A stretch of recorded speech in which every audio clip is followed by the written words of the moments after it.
आज हम एक बड़ा ही स्पेशल शो आपके लिए लेकर आए हैं। ये शो जो है वो यादगार फ़तह से किया जा रहा है। मेरे पीछे आप ये यादगार देख रहे हैं और ये यादगार तामीर की गई है पाकिस्तान और भारत के दरमियान मई 2025 में जो मार्का हुआ था। उस मार्के में पाकिस्तान की फ़ौज ने, पाकिस्तान की कौम ने जिस तरह से फ़तह हासिल की थी, उसको सेलिब्रेट करने के लिए इस्लामाबाद में ये अज़ीमुश्शान मोनूमेंट जो है वो तामीर की गई है। ये जो मोनूमेंट है इस पर भी ये मैं आपको दिखाऊंगा और बड़ी तफसील के साथ हम इस हवाले से भी बात करेंगे। लेकिन पहले मैं आपको ये बताना चाहता हूँ कि पिछला जो एक साल है वो और चंद महीने जो है वो पाकिस्तान की तारीख़ में बहुत ही गैर मामूली रहे हैं।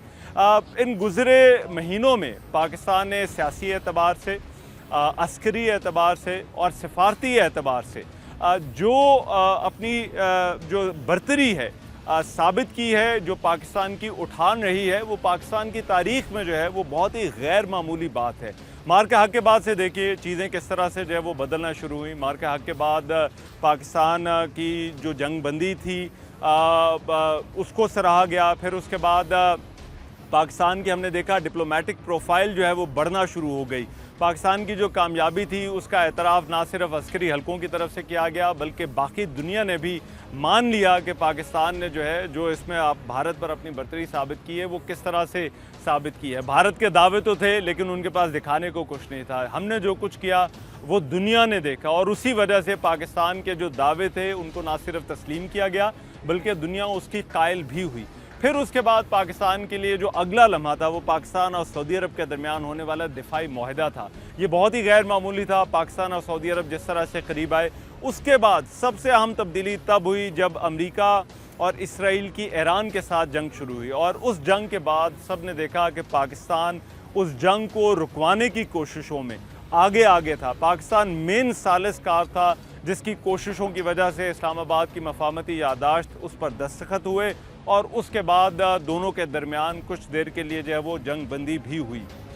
पाकिस्तान का जो उसमें किरदार था उसको पूरी दुनिया ने सराहा। पाकिस्तान ना सिर्फ जो मुस्लिम उम्मा के ममालिक थे उनमें लीडर बन के सामने आया बल्कि उन तमाम ममालिक जो कि इस जंग से मुतासरा थे, स्टेक होल्डर्स थे, और एक तरह से अगर ये कहा जाए कि इस जंग ने पूरी दुनिया को मुतासर किया तो वो गलत ना होगा और पूरी दुनिया पाकिस्तान की इन कोशिशों की मोतरफ भी नज़र आई। और अभी हाल ही में हमने देखा कि एक और एतराफ़ पाकिस्तान की इसी अस्करी, सियासी और सफारती जो प्रोफाइल है उसका हमने देखा मक्का डिक्लेरेशन की सूरत में, जब पाकिस्तान, सऊदी अरब और तुर्किया ये तीनों ममालिक जो है वो नज़दीक आए और इन तीनों ममालिक ने एक जॉइंट पैक्ट जो है वो साइन किया। तो ये जो 14 अगस्त है हम इस दफ़ा देख रहे हैं ये बड़ा गैर मामूली भी है क्योंकि पाकिस्तान के लिए जो गैर मामूली हालात हुए हैं उनमें ये 14 अगस्त जो है वो मनाया जा रहा है और पाकिस्तान को अब दुनिया जानती है, दुनिया पहचानती है।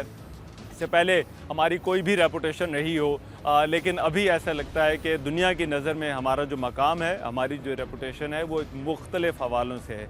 और ये जो यादगार है ये ना सिर्फ जो है वो मई के उस मार्के की याद कराती है बल्कि उस मार्के के बाद जो कुछ हुआ एक तरह से उसकी भी याद कराती है। इसका जो इफ्तिताह है वो अभी 13 और 14 अगस्त की दरमियानी रात को सदर पाकिस्तान आसिफ अली जरदारी ने किया। वज़ीर आज़म शहबाज शरीफ भी उनके साथ मौजूद थे, फील्ड मार्शल सैयद आसिम मुनीर भी उस तकरीब में थे और एक बड़ी पुरवकार तकरीब हुई इसी जगह पर।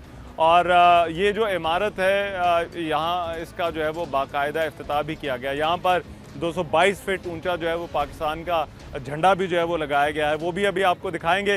लेकिन पहले ये आइए चलते हैं ज़रा ये इमारत जो है वो देख लेते हैं और इस इमारत के हवाले से कुछ बड़ी इंटरेस्टिंग चीज़ें हैं जो मैं आपको बताना चाहता हूँ। एक तो ये कि ये जो इमारत है ये तकरीबन कोई 8 माह की रिकॉर्ड मुद्दत में जो है वो मुकम्मल हुई है और ये जो सारा काम है वो पाकिस्तान के हुनरमंदों ने यहाँ पर किया और इसके कुछ बड़े यूनिक फीचर्स हैं।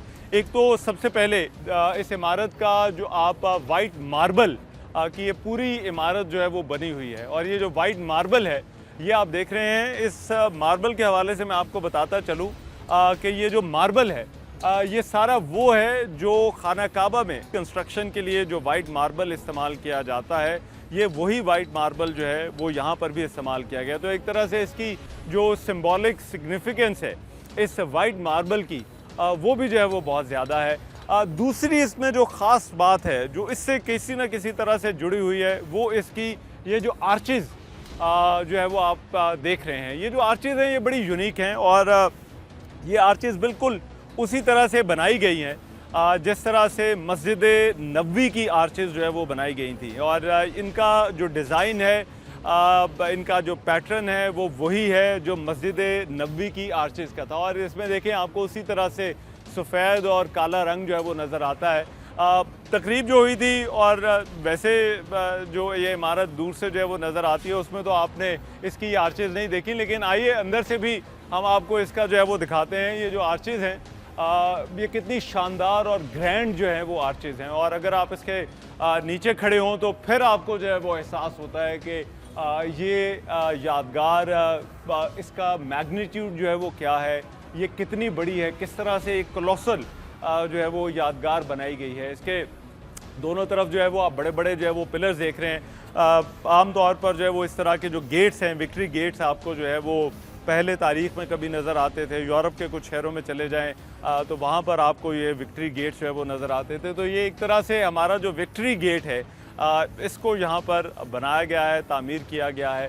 और इस गेट की एक और ख़ास बात यह है कि अगर आप इसके लेफ़्ट और राइट देखें तो आपको जो है वो ये पिलर्स जो हैं वो नज़र आते हैं। ये 3 पिलर्स हैं, दोनों तरफ 3-3 पिलर्स हैं और ये बड़े मैग्नीट्यूड इनका बड़े टॉल पिलर्स जो हैं वो आपको यहाँ पर जो है वो नज़र आते हैं। और इन पिलर्स के हवाले से जो है वो इनकी सिंबॉलिक सिग्निफिकेंस जो है वो ये है कि ये पाकिस्तान के अवाम की इस फ़तह की तरफ जो है वो सफ़र या इस फ़तह के इस तरक्की के ज़ीनों को चढ़ने का जो सफ़र है वो उसको ज़ाहिर करते हैं। और दोनों तरफ इस यादगार के जो है वो ये कुरानी आयत जो है वो लिखी गई हैं। और एक आयत इस तरफ है सूरह अल बकरा की आयत नंबर 249 और इसी तरह से दूसरी तरफ भी जो है वो आपको ये आयत जो है वो लिखी हुई नज़र आती है। और ये वो दोनों आयतें हैं जिनका हवाला ऑपरेशन बुनियानुल मरसूस में जो है वो हम बार बार सुनते रहे। तो ये जो इमारत है ये इसके पिलर्स और इसकी जो महराबें हैं और इसका जो मार्बल आप जिस तरह से देख रहे हैं वो बड़ा यूनिक है और पाकिस्तान की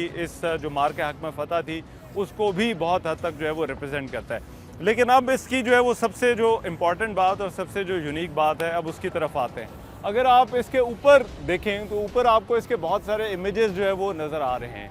और वो इमेजेस के हवाले से भी मैं आपको बता दूं कि ये जो इमेजेस हैं ये इनमें से हर इमेज कुछ ना कुछ जो है वो रिप्रेजेंट करता है। सबसे पहला जो इमेज है वो आप अगर देखें तो वहाँ पर पाकिस्तान के लोग आपको जो है वो खड़े हुए नज़र आते हैं झंडे के साथ।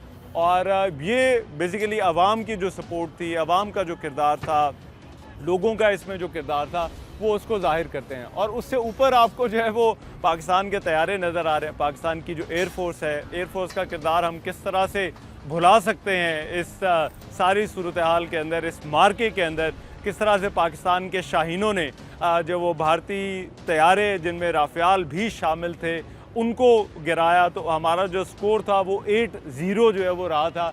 तो वो 8-0 की जो यादगार है उसका जो नक्श है वो आपको यहाँ पर भी नज़र आता है। उसके बाद आपको ड्रोन जो है वो जो सेटेलाइट इमेज जो है वो नज़र आ रहा होगा। और ये सेटेलाइट इमेज जो है वो इस बात का जाहिर करता है कि ये जो जंग है वो ना सिर्फ जो है वो मैदानों में, फ़िज़ाओं में, बल्कि जो है वो ज़मीन पर लड़ी गई, बल्कि ये खला में भी जो है वो लड़ी गई। और साइबर जो है वो इस जंग का भी और आने वाले जंग का भी एक बड़ा अहम उसका जो है वो किरदार जो है वो रहेगा। फिर उसके बाद आपको बहरिया का जो है वो जहाज़ भी जो है वो नज़र आ रहा होगा। और ये जहाज़ जो है वो जाहिर करता है कि दुश्मन चाहते हुए भी जो है वो पाकिस्तान की जो बहरी सरहदें हैं उनको अबूर ना कर सका। थ्रेट था, कुछ ख़बरें भी आईं, लेकिन फिर हमने देखा कि वो ख़बरें जो है वो महज ख़बरें रहीं, उसने जुर्रत नहीं की, उसने हिम्मत नहीं की। अच्छा, उससे आगे जो है वो आपको जो है वो पाकिस्तान के लोग और इस जंग के जो है वो असल हीरोज़ नज़र आते हैं, जिनमें अगर आप देखिए तो आपको मीडिया वाले भी जो है वो उसके अंदर नज़र आ जाएंगे। लेकिन मीडिया वालों के साथ बाकी लोग भी हैं और जो अवाम हैं वो भी हैं, पाकिस्तान के फ़ौजी जवान भी हैं, पाकिस्तान के डॉक्टर्स हैं, पाकिस्तान के लोग हैं। जिस जंग के अंदर जो है वो बड़ा अहम किरदार था। और उसके ऊपर जो है वो आप देख रहे हैं वो मार्का हक जो है वो लिखा गया है। ये जो काविंग्स आपको यहाँ पर जो है वो नज़र आ रही हैं ये तकरीबन 8-9 इंच जो है वो गहरी हैं। और इनके हवाले से कहा जा रहा है कि ये बहुत ही मुश्किल काम होता है संगे मरमर पर इस तरह के इमेजेस को तराशना। और ये जिन कारीगरों ने किया है, वाकई अगर आप यहाँ आकर देखें तो फिर आपको एहसास होता है कि ये कितना मुश्किल काम है और किस तरह से ये किया गया। अब उसके अगर आगे आप देखें तो आपको वो 3 इमेजेस जो है वो नज़र आते हैं जो बड़े आइकॉनिक थे और वो इस जंग से किसी न किसी तरह से जुड़े हैं। आज भी अगर आप इसको गूगल करें इस जंग के हवाले से, मार्का हक के हवाले से, तो ये इमेजेस आपको कहीं ना कहीं पर जो है वो नज़र आ जाते हैं। एक वो जिसमें पाकिस्तान के लोग अपने फ़ौजी जवानों के साथ जो है वो फ़िज़ा में ड्रोन्स को जो है वो निशाना बना रहे हैं। फिर पाकिस्तान ने जो अल-फतह मिसाइल दागे थे, उस वक्त जिस तरह से लोग जो है वो अपनी फ़ौज के साथ उन मैदानों में मौजूद थे जब भारत को ये जवाब दिया गया। जैसे ही अल-फतह मिसाइल जो है वो भारत की तरफ जो है वो जाना शुरू हुए तो उसका भी जो है वो इमेज आपको नज़र आता है और लोग और आवाम जो है वो इस जंग के साथ जो इमेजेस जुड़े हुए थे वो भी आपको इस यादगार के ऊपर जो है वो नज़र आ रहे हैं। अब ये जो यादगार है, अब इतनी जो ग्रैंड कंस्ट्रक्शन की गई है, ये है भी मल्टीपर्पज़। एक तो इसके साथ साथ यहाँ पर जो प्रोजेक्शन के लिए जिस तरह से आपने तकरीब में देखा जो 13 और 14 अगस्त की दरमियानी रात को तकरीब हुई, तो उसके अंदर ये ही यादगार थी जिसके ऊपर आपको वो सारी की सारी जो है वो प्रोजेक्शन जो है वो होती नज़र आई इमेजेस की। और ये भी इसकी जो है वो ख़ास बात है, एक बहुत ही हाईटेक सिस्टम जो है वो इसमें इंस्टॉल किया गया है, जिसकी वजह से इस यादगार को एक डिजिटल स्क्रीन के तौर पर भी जो है वो इस्तेमाल किया जा सकता है। और ये डिजिटल जो प्रोजेक्शन है वो आपको जो है वो यहाँ पर इसकी पूरी यादगार के ऊपर जो है वो होती हुई नज़र आएगी और नज़र आई भी है।